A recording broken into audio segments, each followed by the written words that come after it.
Ijin mendekati dua orang tersisa dan dengan cepat menghampiri si Falcon memberikannya pukulan membuat ia terpental dan tumbang dalam sekejap. Tersisa si cewek yang ketakutan. Bagian gilirannya akan dihajar. Ijin menatap garang cewek itu membuat ia semakin ketakutan. Dayun memanggil Ijin. Kini ia sudah melepas seragam yang menutupi wajahnya. Ia melihat dua orang tepar bertanya-tanya apa yang telah terjadi. Ijin yang enggak enakan sama Dayun meninggalkan wanita itu, menghampiri Dayun dan mengajaknya pulang. Wanita yang masih ketakutan itu terkejut betapa berbedanya sikap Ijin yang tadi dengan yang sekarang. Dayun pamit pada cewek itu dan langsung pergi. Dayun bertanya apa yang sudah Ijin lakukan kepada kedua orang tadi. Ijin diam saja tidak menjawab, tapi Dayun mengerti apa yang sudah kakaknya lakukan. Dayun menjelaskan kalau di negara ini gak boleh melototin orang lain karena bisa saja menyebabkan masalah. Ijin juga bilang kalau di negara dulu tempat ia tinggal juga gak boleh karena bisa terjadi hal yang lebih berbahaya. Benarkah? Terus kenapa Opa lakukan? Ijin melakukannya karena Dayun ketakutan. Mendengar jawaban kakaknya membuat Dayun tersipu malu. Singkat cerita, puting pun sumping. Keluarga Yu selesai makan malam. Kakek yang gak mau ngerepotin Ijin minta dia buat istirahat aja. Ijin gak mempermasalahkan hal tersebut dan nyuruh kakeknya aja yang istirahat. Biar Ijin aja yang nyuci piring. Ya udah tuh kakeknya nurut aja. Kakeknya tidak pandai memasak. Kakek bertanya apakah Ijin menikmati masakannya. Enak kok,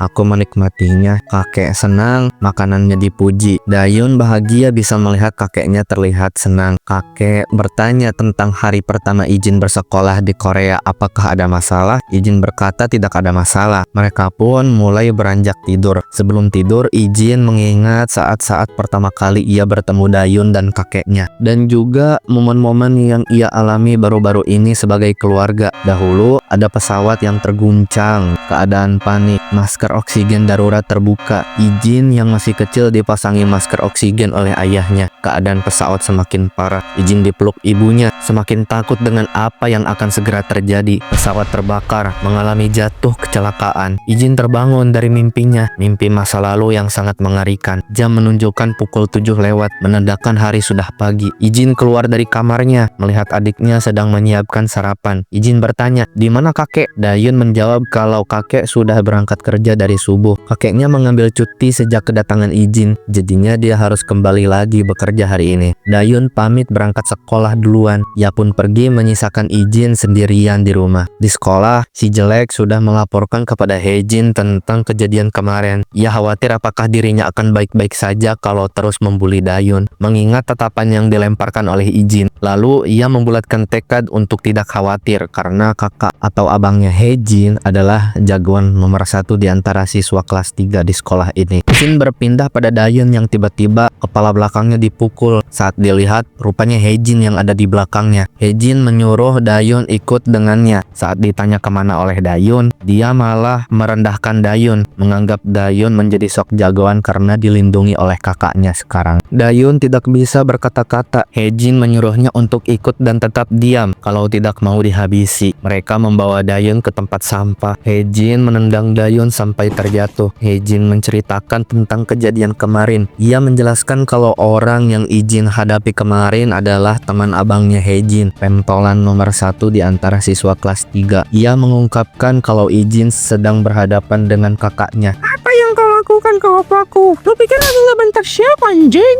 Dayun merasa bersalah karena dirinya Ijin jadi ikut terlibat masalah. Dayun berdiri segera berlari untuk mencari Ijin. Di kelasnya Ijin, orang-orang tampak terlihat takut dan khawatir karena banyak gerombolan preman sekolah yang datang ke kelas mereka. Tiba-tiba dari pintu kelas datang Dayun memanggil. Kakaknya dalam keadaan baju kotor dan wajah terluka. Tidak lama setelah itu, Hejin datang menyusul Dayun. Ijin yang melihat apa yang telah menimpa Dayun tidak akan membiarkannya begitu saja.